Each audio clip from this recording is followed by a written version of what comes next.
বাংলাদেশের প্রাণের উৎসব পহেলা বৈশাখ। নতুন বছরের আগমনে বাঙালির উৎসব মুখর শোভাযাত্রা, যা প্রতিবারের মতো আজও আমাদের হৃদয়ে আনন্দের রেশ বয়ে নিয়ে আসে। কিন্তু এবারের শোভাযাত্রা কিছুটা আলাদা হতে চলেছে।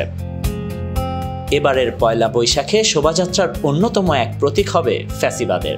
এই শোভাযাত্রায় দেখা মিলবে সাবেক প্রধানমন্ত্রী শেখ হাসিনার এক মুখাবয়ব, যার দুপাশে থাকবে সিংহের মতো। এছাড়া জুলাই বিপ্লবের প্রতীক হিসেবে মুগ্ধর পানি লাগবে পানি বোতলটি হবে 15 ফিট উচ্চতার। তার ভেতরে আরও অনেক পানির বোতল থাকবে শহীদদের স্মরণে।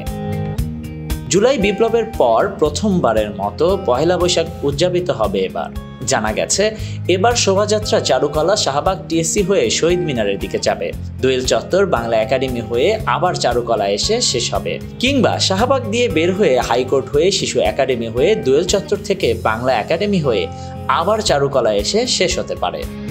Desk report, news now 24।